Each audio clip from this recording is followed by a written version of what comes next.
everybody. Good morning and welcome to our Neighborhood Services Virtual HOA Academy for February. Today is February 20th, 2024, and we're going to be talking about annual meetings and regular board meetings today. We're going to cover everything from A to Z on your regular monthly board meeting and tips on also how to run a successful and a productive annual meeting. Do you need suggestions on how to increase attendance at your annual meeting? We've got them for you here today. Good morning and welcome to class number 2 of our firm's 2024 Virtual HOA Academy in partnership with the cities of Avondale, Chandler, Glendale, Goodyear, Mesa, Peoria, Phoenix, Scottsdale, Surprise, and Tempe. My name is Beth Mulcahy and I'm going to be your instructor today. I'm the managing partner and senior attorney for the Mulcahy Law Firm in Phoenix, Arizona. I've enjoyed representing HOAs and condominiums for the past 27 years.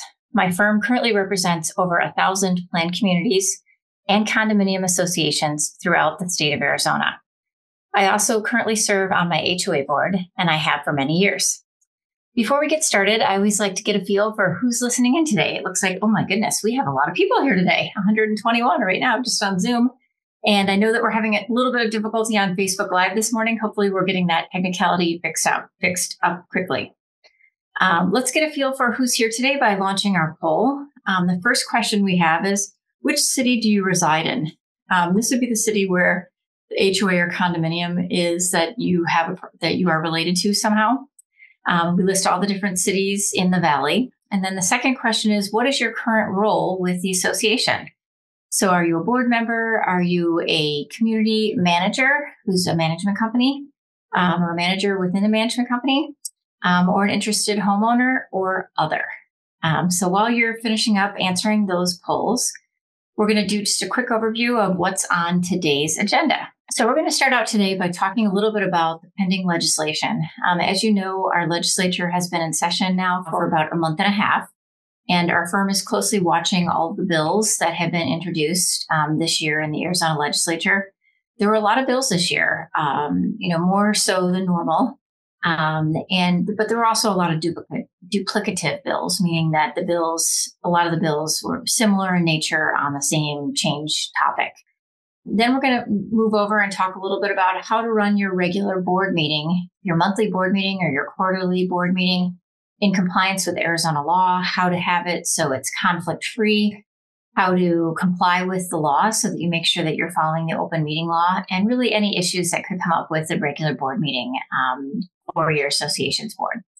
Then we're going to switch over and talk about the annual meeting, which is your one time each year to shine as a board and show all of the successes that you've had in the past year and challenges, and also to forge ahead with what is the future plans for your association.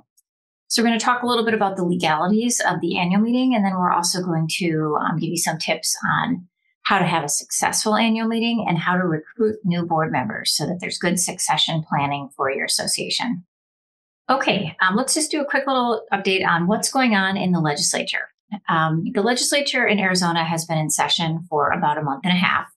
Like I said, there have been a lot of bills introduced this year, more so than other years, 29 bills, in fact, pertaining to HOAs and condos. And they really kind of touch on a variety of different topics, including assessments, meetings, records requests, short-term rentals, associations powers, flags again, like last year, liens and elections. There are only 6 out of the 29, however, that have moved out of, into committees. And so the ones that have progressed are Senate Bill 1016 on flagpoles, House Bill 2119 on HOA fees and related parties, House Bill 2141 on condominiums interior improvements, House Bill 2470 on planned communities, public roadways, which is like an absolute reversal of the bill that we saw last year, which is just so interesting. And then House Bill 2662, meeting agendas. And last but not least, House Bill 2698, which talks about declarant control. There are 23 of the 29 bills that have been introduced this year that have not gone anywhere. So they haven't moved into committees. Or they haven't moved out of the committees. We're still going to watch these bills, but it's not likely that they're going to move this year. It's unlikely, in my opinion.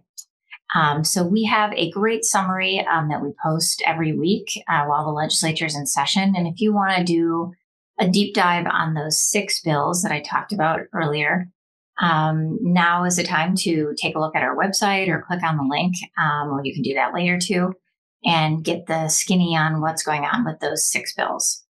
But remember, these bills are not the law yet. And, once the legislative session ends in late spring or early summer, we will be talking extensively about which bills pass this year and how they may impact you and your association. So stay tuned. Remember, during the legislative session, you can always go to the homepage of our website too and look at the summary, the up-to-date summary of what's going on with the bills in the legislature if you want the up-to-the-week summary. And then again, at the end of the legislative session, we'll do a cheat sheet that identifies all the changes in the law and the effective date. Okay, let's switch back and talk about our poll results. So we had a great turnout today. We have every city is represented here today that, we are teaching the classes for all these different cities in the Valley. So we have 1% from Avondale. We have 8% from Chandler, 6% from Glendale, 7% from Goodyear, 24% from Mesa. That's kind of a big jump. Usually don't have that many from Mesa. So welcome to all the people from Mesa. 5% from Peoria, 18% from Phoenix, 20% from Scottsdale, 8% from Surprise, and 4% for Tempe. Something that we might want to do next month that might be kind of fun is let's see which city has the most. So when we have our neighborhood services Virtual HOA Academy next month, let's have a contest and see which city can have the most number of people on this class. So this year, today, Mesa's winning 24%. So great job. Okay, the next question is, what is your current role? So we have 64% of those of you in attendance here today that are board members. We have 14% that are managers. That's pretty high actually for today. So welcome to all the managers. And 21% that are interested homeowners, with 2% bringing up the caboose, with other being 2%. So a large concentration today of board members and homeowners and also managers. So welcome to all of you. Okay, let's talk about board meetings first. And, let's shift gears and talk about, how to run an effective board meeting and how to comply with Arizona law regarding board meetings. So I think we have 2 cheat sheets that we're going to be sharing with you here today throughout the presentation. The first one is on community association board meetings. And these cheat sheets are really helpful. We're going to be sharing them with you on Zoom and Facebook Live. It's more of a deep dive into the topics that we're going to be discussing today. But if you hear something today and you want to see it in written format, that would be a good place to go. So how do we start talking about board meetings? So what is a board meeting first? It's the time either monthly or bi-monthly or quarterly that your board meets and discusses association business pertaining to your association. So one of the first things that you're going to want to do is have proper planning for these meetings. The way to set up a board meeting for success is to, get ahead and plan for that board meeting. So one way to do that is to have a board packet delivered to all of your board members in advance of the board meeting. So maybe a day or 2 in advance of the meeting, or maybe longer is even better. You have a board packet. It's usually kind of thick, and it'll have last month's meeting minutes. It'll have all the financial information for the association. It will have committee information, management and treasurer's reports, association correspondence that the association may have received from an owner or another person who may have some sort of an interest in your community. And most importantly, will be the meeting agenda. And that should be, basically, right at the front of the packet so that we can follow the meeting as we go through it. So let's talk a little bit about, about 10 days before the board meeting, the manager and the board president will start working on an agenda for that regular board meeting. Properly planning the agenda will provide organization and structure and will shorten the length of your meetings. Remember that the agenda is the backbone of the board packet, and it should include enough detail to help the board members prepare for the meeting, and also to allocate the proper time that's needed to attend the meeting. I know I serve on 2 different boards, one master board and then my other sub-association board. And there's nothing more frustrating to me as a board member when I get to the meeting and, maybe hopefully our meeting's an hour, but I look at the, agenda and it looks like it's 3 hours worth of work. And maybe I didn't plan or allocate for that much time. So having on the agenda, have the name of the association, what kind of meeting it is, regular board meeting, special board meeting of the board, the date, the start time.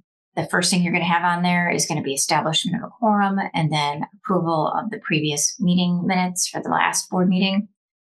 You're going to have officer reports, committees reports, and managers reports. Some suggestions on how to move these meetings along quickly would be have benchmark times on the agenda. So, for example, our meeting is starting at 8:15 a.m. From 8:15 to 8:20, we are going to approve last month's meeting minutes. From 8:20 until 8:25 or 8:30, we're going to have the treasurer give their report. And then from 8:30 to 8:40, the president's going to give the report. And then from 8:40 to 9 o'clock, the manager is going to give the management report.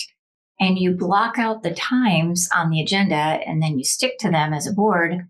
And guess what? You're going to find out that your meetings are 1 hour or less. It's a very efficient way to stay on topic and to allocate time that you're going to be spending for each subject. And it works. And it obviously creates a shorter meeting, but that, starts to have a snowball effect of, not creating burnout for your manager or your board members as they're serving on your board. Okay, let's talk a little bit about what kind of notice we have to give under Arizona law to have a meeting that's in compliance with the law. So under Arizona law, and this is going to be the same thing for condominiums and planned communities, and it's under 33-1804C is the revised statute number for planned communities, or 33-1248C if you're a condominium. So what's the notice requirements under these sections? So under Arizona law, regardless of any provision to the contrary in the association's documents, notice to lot or unit owners of a regular monthly board meeting after declarant control must be provided at least 48 hours in advance of the board meeting. So 48 hours in advance, we should have a notice sent to the community. It could be done either by newsletter, email, putting it on your association's website, conspicuous posting, putting up sandwich board signs at your community or on your bulletin board, or any other reasonable means as determined by the board. So it's kind of open-ended how you can give your notice. There's lots of different ways. The key thing is it has to be 48 hours in advance of the meeting. The date, the time, and location of the meeting must be stated in the notice. The notice of board meeting must also state the purpose for which the meeting is being called. And our firm suggests that you also provide with the notice a detailed agenda with the notice of meeting to meet this requirement. So you're basically telling the owners, this is what our agenda is for the meeting. If you're interested in attending, please come.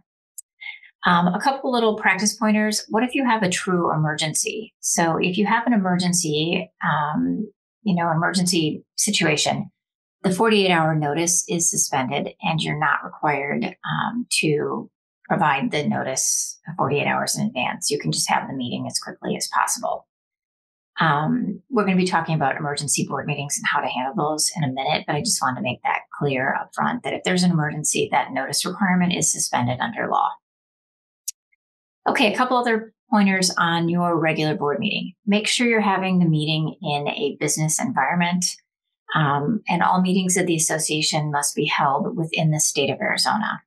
We're going to talk about virtual meetings in a minute here, but the way to comply with that is that at least one person would have to be, if you're having a virtual meeting, there would have to be one location where if somebody wanted to attend per se, in Arizona, that we could set up a place for them to attend in person, and maybe have access to the Zoom meeting or whatever in that conference room. Also conducting the business meeting in a business environment. I have so many stories over the years from, representing associations for 27 years. I can think of a couple fun ones that I can just give you as an example right now. One would be one of my clients used to have their meeting at a bar, and they were all drinking, and it was, not a good situation. And I, attended the meeting, and I, had to politely say, hey, this isn't the best place for the meeting, and you shouldn't be drinking during the meetings. And you definitely shouldn't be putting a tab together and charging it to the association. Some other kind of fun ones were, at one point we had one of the board members owned a mortuary, and they were having the board meetings at the mortuary. And it was convenient, right? It was free. But it was a lot of owners in the community didn't want to attend because it was in that location. So try to have it in a neutral location. If you have a meeting room at your association, obviously that's the best spot possible. Or libraries have rooms, schools have rooms you can rent, churches have rooms that you can rent. Sometimes the management company has the location, a free room that you can use there. Or a lot of associations, like we're going to be talking about in a few minutes, are doing virtual meetings, and they don't even have to have an actual physical location anymore. Select a location that's going to prevent discord, or, that's going to result in people not being happy about the venue. Prohibit smoking and alcohol consumption during the board meetings, and bring a board packet and association documents. If you're a board member, obviously you should be bringing that board packet with you every time you come to the meeting, because it was given to you in advance to review. That's your copy, and you should be bringing that to the board meeting too. For the managers, you should have an agenda handy for any residents that attend the meeting if you're doing the meeting in person. And there's a requirement under Arizona law that you have to give everybody who's attending an agenda. If you are having a virtual meeting, just put the agenda right up on the screen. That meets the requirement. You could also put a copy of it in the chat if anybody wants to look at it after you move on and the screen is changed to the financials or whatever you're reviewing for that meeting. Okay, a couple of points. Let's see. Just a couple refreshers just to kind of close out, some of the things that we've just been talking about, because we've gone through a lot of information. Don't forget to use that agenda. Make it a timed agenda so that the meeting can be conducted in an hour or less. Make sure that you're using the board packet and staying on topic. Don't forget to give notice of the board meetings 48 hours in advance. There's many different ways that you can give notice. And hold the meeting in a professional location, and, let's be businesslike in how this meeting is conducted. Okay, let's talk a little bit about what are some tips for how to have a productive and successful board meeting. So we've kind of talked about the logistics of, we have to give notice, right? We want to have an agenda for everybody who attends, distribute the board packet in advance of the meeting. Let's talk about what exactly the open meeting law says. So under Arizona law, there's a special open meeting law that is just for condos and planned communities, HOAs in Arizona.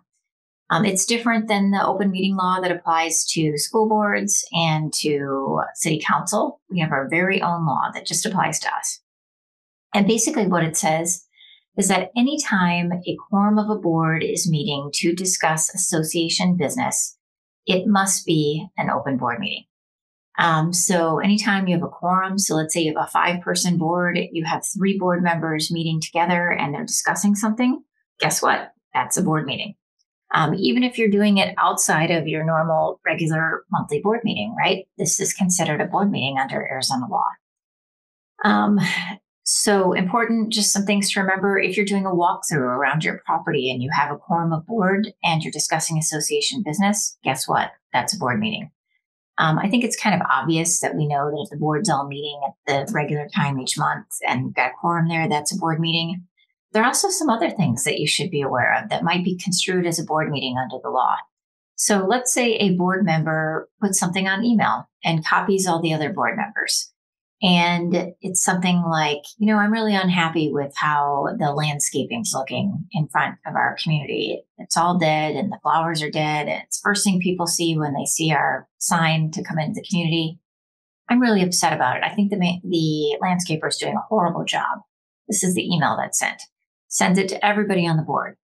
Somebody replies back, reply all, let's fire the landscaper. And then we get somebody, I agree, that landscaper is horrible. You don't know this, but you have just violated the open meeting law because a quorum of you are meeting by email discussing association business. And that is a violation of the open meeting law. So be really careful as you're using email as board members, because it's okay to exchange information like, here are the 3 tree trimming bids. Let's talk about these at the meeting. Or when can everybody meet for our March board meeting? Due to spring break, we can't have it at the normal time. When can everybody attend? That's kind of like a non-substantive discussion. But let's fire the landscaper. That is clearly going to be a violation of the open meeting law if you're having that discussion by email. Now, what are some ways around or workarounds or loopholes to, get around the open meeting law? Less than a quorum of the board can discuss business. That is perfectly legal. So, if you have a 5-person board, 2 board members can discuss business without it being a violation of the open meeting law. Okay, let's talk a little bit about designated representatives. So we see this come up from time to time where we have an owner who can't attend the meeting or doesn't want to be the person that is making a comment at a board meeting.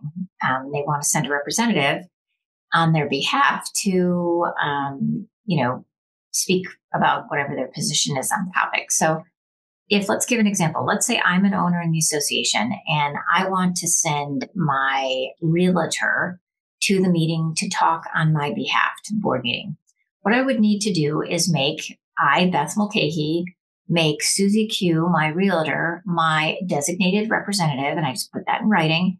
And this person is allowed to attend the board meeting on my behalf and, talk on my behalf.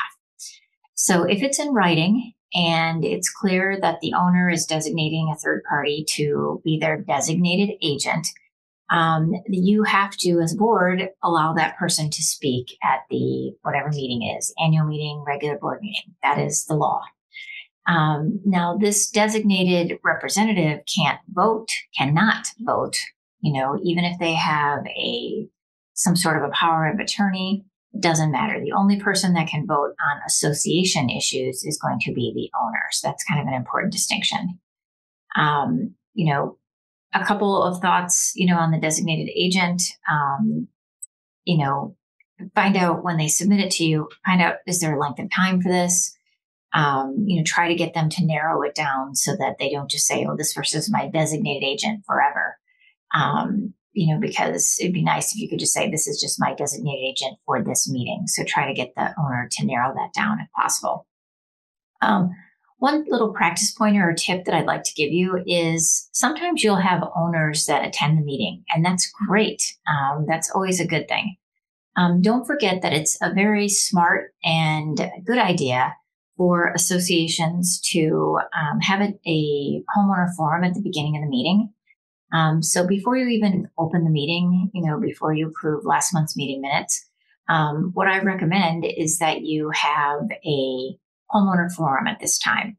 And what the homeowner forum does is it gives the owners maybe 1 or 2 minutes each to say the reason why they're there, or to talk to the board about something they're concerned about or that they're happy about. And maybe sometimes people come to the meeting and they don't have anything to say, so they may not choose to participate during the homeowner forum. But it's a really good way to give them an opportunity to be heard before the meeting starts, because once the meeting starts, then it's just the board talking and the homeowners are not allowed to contribute except before the board takes formal action on something. The law says that if an owner wants to contribute as the board is voting on something, typically what will happen is there's a motion. Like, let's say I vote to fire the landscaping company, and then there's a second, and then there should be discussion. And during the discussion period, if an owner wants to talk during this board member discussion period while the motion is on the floor, the association's board has to allow that person to talk. So you can put a time limit on it, like 30 seconds or a minute. But that's the only appropriate time under the law that owners are legally allowed to talk during a board meeting. Now, every association is different. Sometimes, we go to, with representing over 1,000 associations, I really have a very diverse group of clients.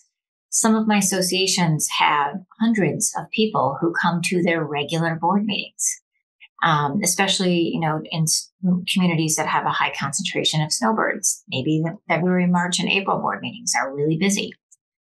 And in those meetings, it may make sense to put some time limitations on how, people can contribute either during the homeowner forum or actually during the board meeting when there's a vote being taken. The law does say that you can just have an equal number of people on each side contribute. So if you're in a really large setting like that, that might be a tip. Most of our clients, frankly, don't have anybody that comes to the board meetings. And so this isn't really a big issue. But it is something that you need to be aware of. If you do get a high concentration of people coming, that you have these tips in your back pocket. Again, we have a great cheat sheet on this topic, which I think I've already shared with you, on open meeting law and also on recording board meetings. Just a quick topic on recording board meetings. The legislature amended this law, 10 years ago, maybe more. And it says that owners, if they want to come and attend a board meeting and they want to audio or videotape the meeting, the board cannot prohibit that. If the board doesn't want owners videotaping or audio taping a meeting, the board can choose to do that. And so they have to bring the equipment to videotape or audio tape the meeting. And then it's the board's copy. And then if an owner wants to request a copy of it, the board can or has to provide a copy of that audio or videotape of the meeting. And really with Zoom now, it's so easy to record these meetings that a lot of our clients are just, as a matter of course, recording the meetings on Zoom. Okay, let's talk a little bit about executive sessions. So we talked about the regular session of the board, right? Where you have a quorum of the board present, you're discussing all the different topics that we talked about, like the manager's report, the president's report, the treasurer's report, approving last month's meeting minutes for the open board meeting. There are certain times where you can go into executive session, which is just the board and maybe a special guest like your manager or your attorney. But you can only go into executive session for a few topics. I'm going to go over just like the fast and easy rule to remember, and then we're going to go through kind of like the legal language of the statute. So the fast and easy rule would be, if you're going into executive session, the most common topics that you're going to talk about would be advice from your attorney, delinquencies, violations, and employee or independent contractor problems. So those are the most common executive session topics. So again, advice from your attorney, delinquencies, violations, employee or independent contractor problems, so to speak, or maybe compensation. And those are kind of the rule of thumb for executive sessions. Okay, so what is an executive session exactly? The board can close a portion of the meeting of the members and go into what we call an executive session to talk about 5 topics. And this is kind of like the legalese that I said. So the 5 topics are legal advice from an attorney for the board or the association. B, pending or contemplated litigation. That would be like delinquencies, violations. So if you're thinking about filing a lawsuit on this or you're actually in a lawsuit. C would be personal health and financial information about an individual member of the association, an individual employee of the association, or an individual employee of a contractor for the association. We hardly ever see this, honestly. Maybe occasionally we'll have some personal information about an owner, like maybe the owner's struggling and has dementia or Alzheimer's and some kind of crazy things are happening. And maybe this is a time that we talk about, hey, we've received complaints about this. How should we handle it? The next topic area for executive session would be subletter D, matters pertaining to the job performance of, compensation of, health records of, or specific complaints against an individual employee of the association or an individual employee of a contractor of the association who works under the direction of the association.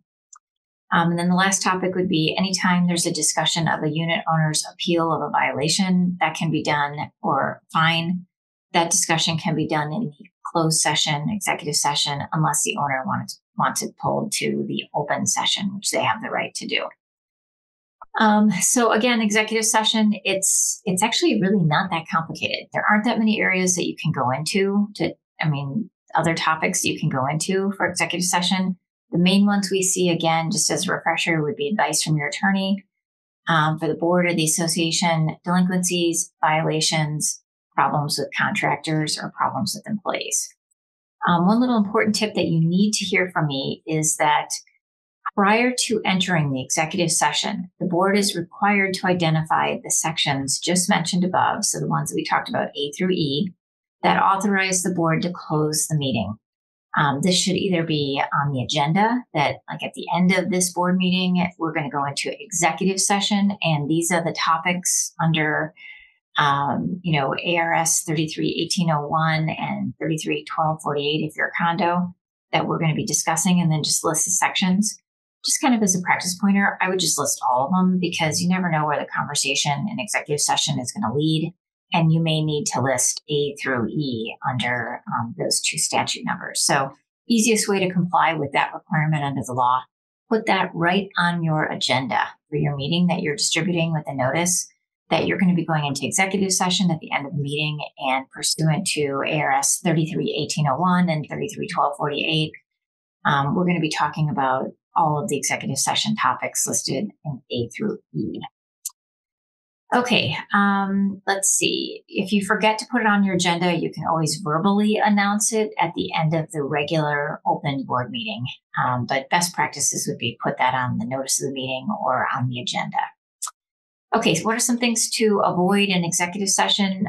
Getting off course, talking about a non-executive session topic during executive session. Don't do that. That's a violation of the law. Also be careful that if you're going to hire or fire a vendor or an employee, that really needs to be done during the open portion of the meeting.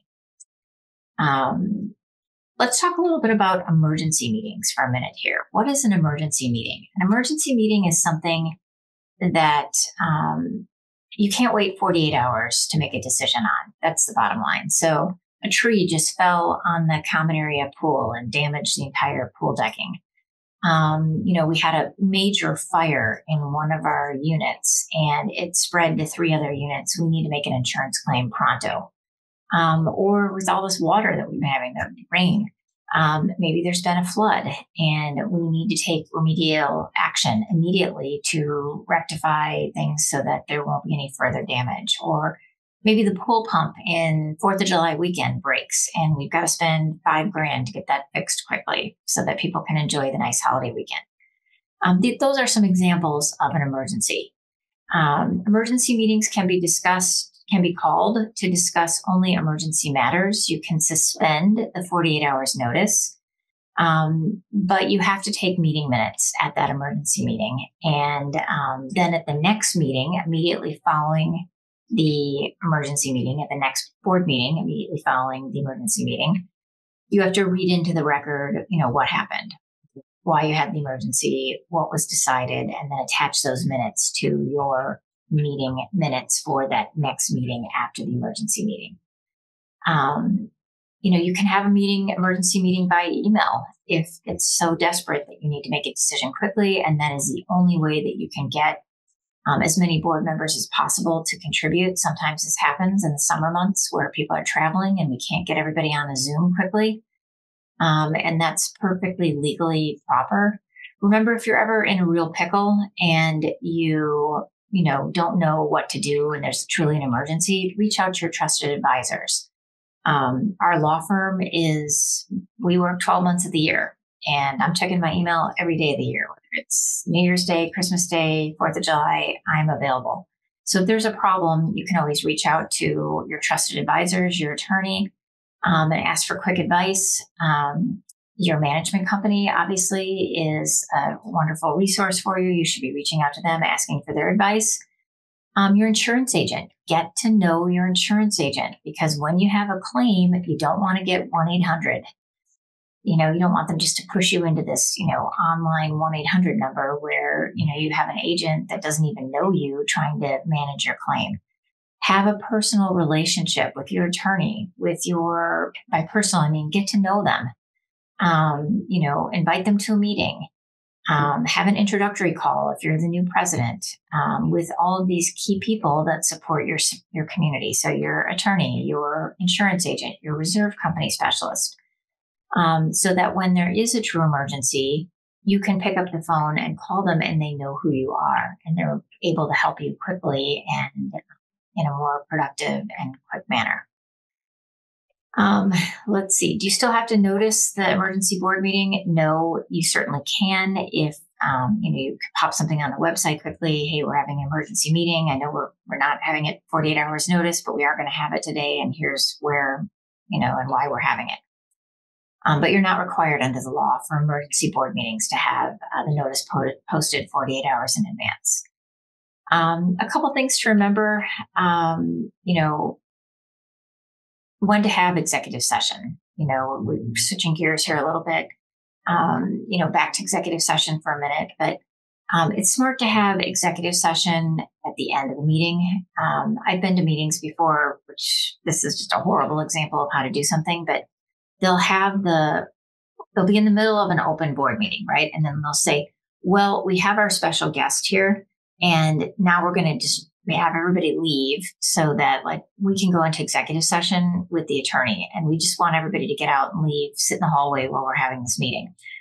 That is for sure a way to upset owners. Don't do that. So either have your executive session before the meeting starts or after the meeting ends, so that you don't upset anybody by making them wait in the hallway or making them wait outside in the cold or dark outside if you're at a third party location. Okay, we've kind of talked about a lot of different things on the open board meetings. A couple things to think about would be using parliamentary procedure. I had a question last week from somebody where they said, hey, our documents require us to use Robert's Rules of Order. And I said to them, I'm so sorry to hear that because that's kind of a nightmare for you. Robert's Rules of Order is like a 13-volume, book on how to run meetings using parliamentary procedure and parliamentary control. And I mean, they use it for the annual meeting of Apple or the annual meeting of, large corporations. It's not really meant to be used, to a T in an HOA or condo setting. And so what I say about Robert's Rules of Order is if you have that requirement in your documents, amend that out. You don't want that because there's no way you can set yourself up for success on that. It's impossible. I'm not a parliamentarian. I'm very familiar with Robert's Rules of Order, but I'm not even sure I could guide you into 13 volumes of how to handle, meetings in accordance with parliamentary procedure. It's impossible. So amend that out of your documents the next time you have an opportunity to do an amendment to your documents. But there are some good parts of Robert's Rules of Order that are really helpful. And, it can be, some of these tactics can be used if you're having some dysfunction in your board meetings. It's just a good resource. So what are some of the things that are parliamentary procedure that I think would be helpful for you? Would be stick to the agenda, right? Only discuss one subject at a time. Give each board member an opportunity to speak, and that's going to limit conflict between your board members. We don't want anyone feeling shut out of the process. Speak only on the issue being addressed. Don't go off diverting and talking about something else. This is not the time to do that. It's time to stick to the agenda at your board meetings. No shouting, screaming out of turn. Only speak when the chair addresses for you to speak. Ask questions and comments to the chair and decide issues between motions, seconds, and votes. Those are probably the most, simple things from Robert's Rules of Order that you can take away from them as a suggested way to have efficient board meetings. Okay, what are some tips to keep the board meeting moving? The biggest complaint I get, and the thing that I hate most about serving on my board, is when I have to sit through a 3 or 4 hour board meeting. It's like torture, okay? And it's exhausting. You come out of those meetings and you're just like, oh my gosh, there's nothing I want to do but just go for a walk or have some wine, because it's just been a long haul in a board meeting. So what are some tips so that you don't have that? Because If you're having more than an hour and a half board meetings, I'm telling you right now, people are getting burned out and you're going to have turnover on your board. So what are some suggestions to have that 1 hour board meeting?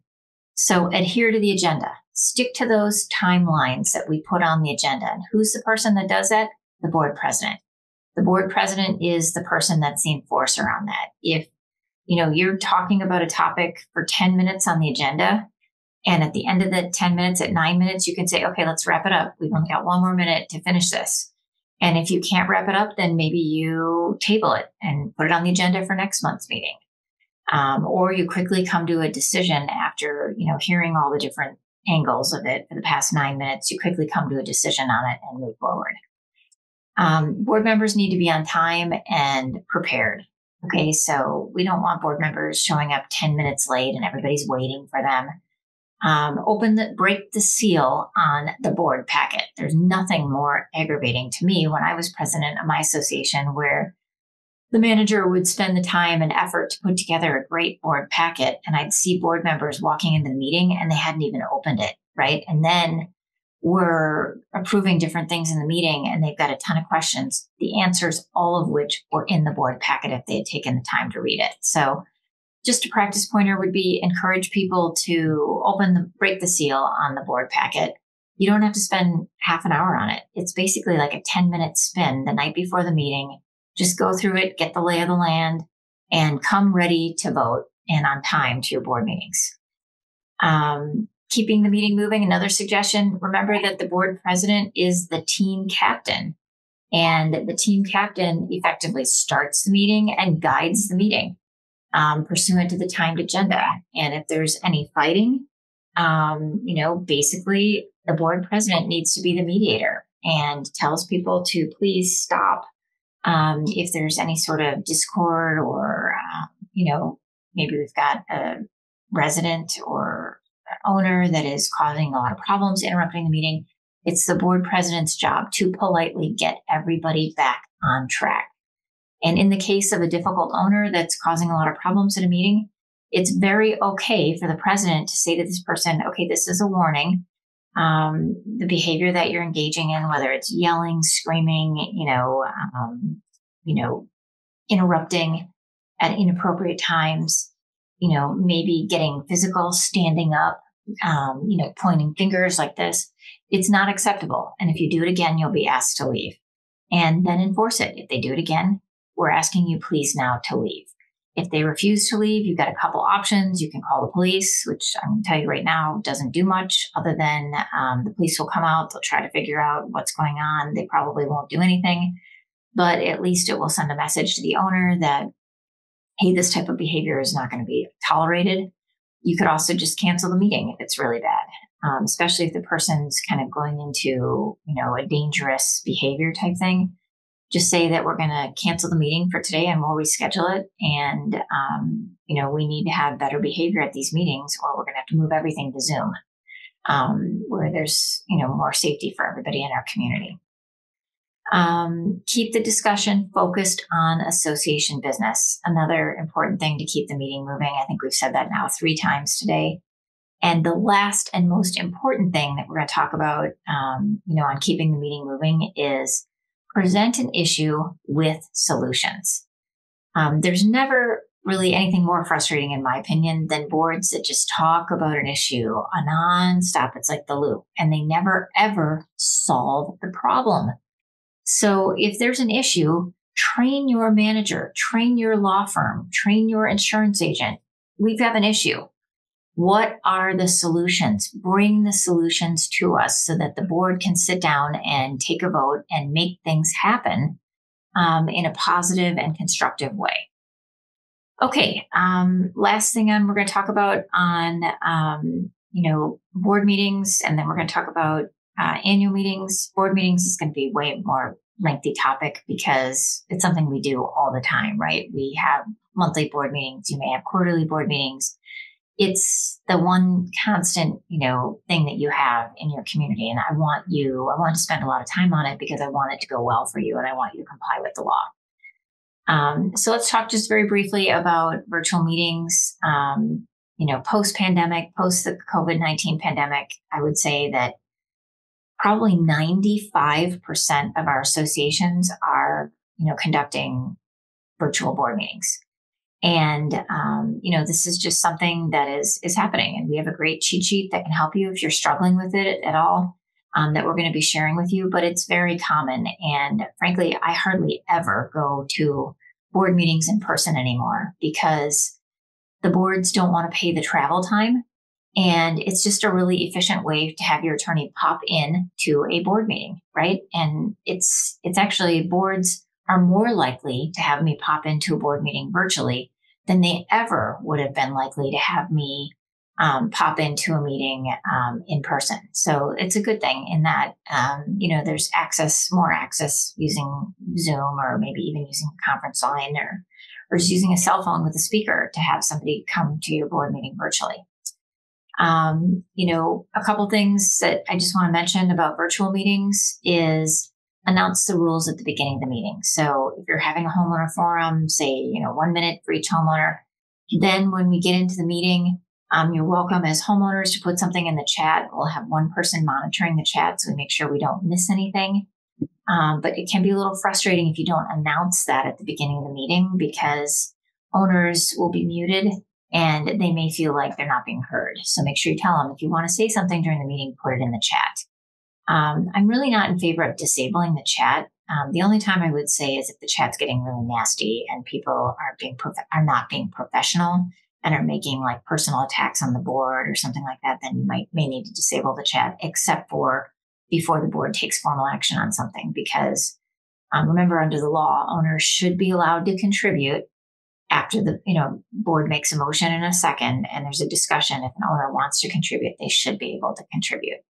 But check out our cheat sheet on virtual meetings. We've got some great information in there for you that might be helpful if you're still struggling a little bit with the virtual meetings. But I would say, most of our clients are using virtual meetings now, if not all the time, at least some of the time, to handle their regular board meetings and their annual meetings, frankly.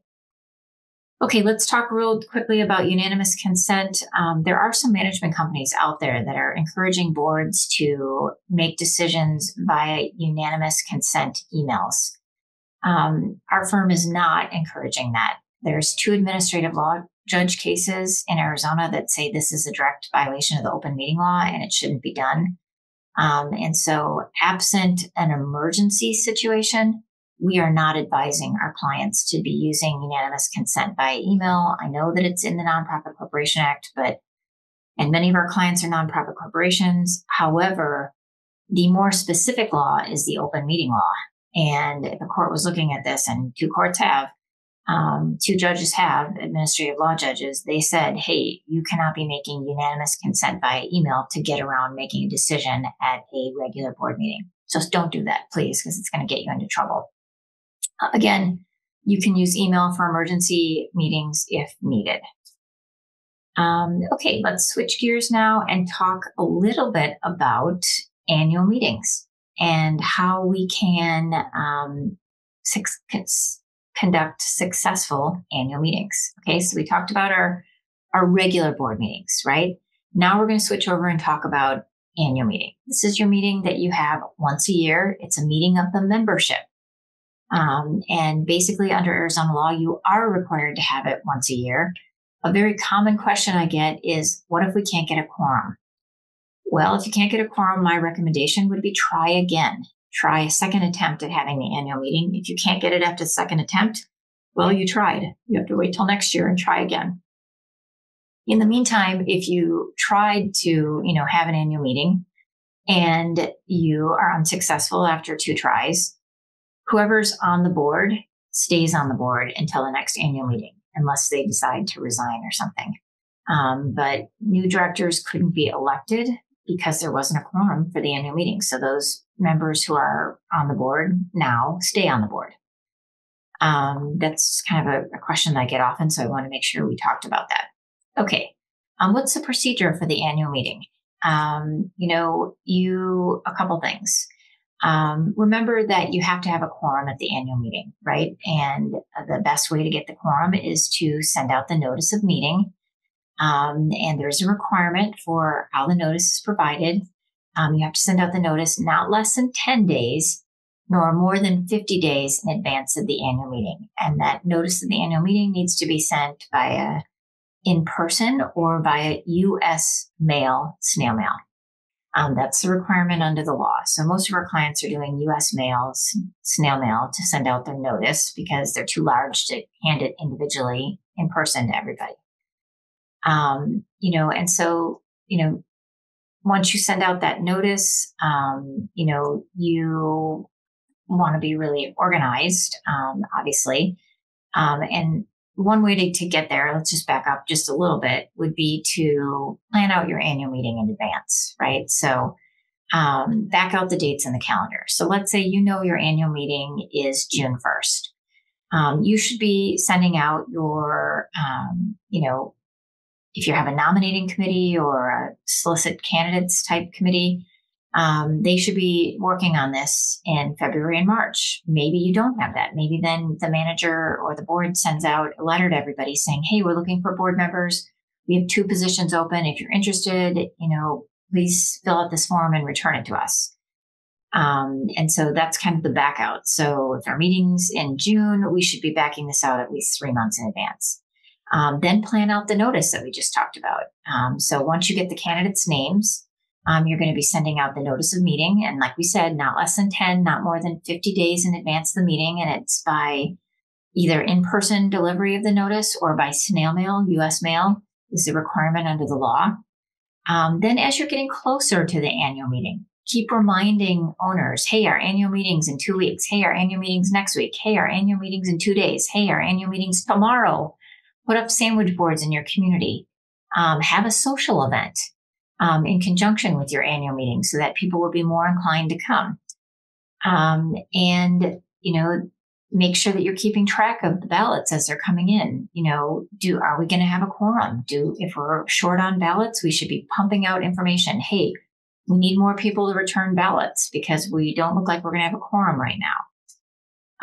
Then when you get to the meeting, like let's say, okay, we think we're going to have a quorum and now we're going into the day of the meeting. So the day of the meeting, be really organized. Have all of those absentee mail-in ballots logged as already being received and counted. If you have a large number of votes to count, I like to walk into the annual meeting having already counted all of the absentee ballots. Have a really efficient registration system. So have a troubleshooter from the board or the management company, or maybe your attorney, if your attorney's there, at the entrance and just say, okay, if you've already returned your mail-in ballot, you can just go right into the meeting to sit down. Or if you haven't done that, you need to go to the check-in desk and check in and get a ballot. If you have a very large association, you may need to have a couple different registration desks, like maybe A through L here, M through P here, P to Z here, whatever you decide to do. So that there can be 3 lines, because what you don't want to have is a huge line and have the annual meeting start late. The annual meeting needs to start on time. Let's see. You want to have enough handouts at the annual meeting. That's a very common complaint that I hear, that people come to the annual meeting and maybe the financials are given out and the agenda, but there's not enough handouts for everybody. You want to make sure that you have enough handouts if you're having it in person. If you're having your annual meeting virtually, put the handouts in the chat, put them on the screen as people are talking so that people have access to them. Make sure that when you are conducting the meeting, that you just explain the protocol for the meeting. The protocol for today's annual meeting, announce it right at the beginning, is we're going to approve last year's annual meeting minutes. That is a procedure that you have to follow. You approve last year's annual meeting minutes, and then we're going to go into, maybe then we collect the ballots from the people who are present at the meeting. Or maybe you have the candidates give a quick statement about why they want to be a board member in the community, and then you collect the ballots. And then maybe there's a little side group that's off counting the ballots, and nobody should be running for the board counting the ballots, right? No spouse of somebody running for the board should be counting the ballots. Independent ballot tabulators should be, counting the ballots. And then during the time where they're tabulating it, the board should be going through their business. And basically, this is your chance as a board to shine. Have a PowerPoint. talk about the successes this year. This is what we accomplished in 2024. These were some of our challenges. Looking forward, these are some things that we're going to be focusing on in 2025 and beyond. And have a time period to answer questions then. And make sure that you listen and are respectful to the owners as they're providing feedback, positive and negative, to you about how things are going in the association. So overall, this is just like the meeting of the members that's annual, and it's our opportunity to give the state of the association to the members. We need to take meeting minutes for the annual meeting. And then, like I said, those meeting minutes get approved at the next year's annual meeting minutes. Good to do those right away. I like to even do them that minute while somebody's in the meeting, doing them live. And then at the end of the meeting, they're done. These are all really positive suggestions. If you have anybody that's really upset about something, sometimes people come to the annual meeting and they're really upset. Encourage them to come to other board meetings, in the next year. Offer to have a sidebar with them after the meeting and talk through what they're so upset about. If they're upset that the management company isn't returning their phone call, which I'm at a lot of annual meetings, and that's something I hear often. Make sure that you provide that feedback to the management company and make sure that we apologize to the owner for not being timely, even though it's not the board made the mistake. Hey, I'm really sorry that is happening. We are going to check into that and make sure that doesn't happen again. So thank you for providing us with the feedback so that we can do a better job. So those are just our suggestions for the annual meeting. What are some tips to get more people to attend the annual meeting? Because if you have the problem getting the quorum, you can't elect your directors, right? So announce the annual meeting in as many places as possible, on your website, on sandwich boards at the entrance, send out email reminders, put it on your social media. Plan and publicize a social event before the meeting to include food, or after the meeting with food and, a social event for your community. Give away door prizes or have a raffle. Get your vendors to donate items for this so that, hey, if you return your mail-in or absentee ballot, your name will get thrown in a hat for a $500 gift card to Cheesecake Factory or $500 Visa gift card, something like that. Give away awards for best lawn, best decorations, best flowers, to encourage pride of ownership and to, reward people for having great maintenance and a beautiful home.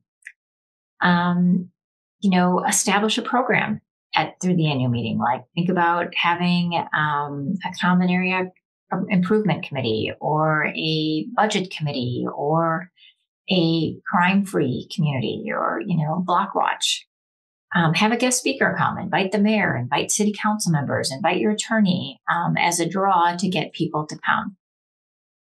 Aggressively pursue mail-in or absentee ballots. So if your association always has difficulty getting a quorum at the annual meeting, you've got to be strategic on how you, pursue getting ballots. So the meeting notice and the absentee ballot are sent out, let's say on 40 days before the annual meeting.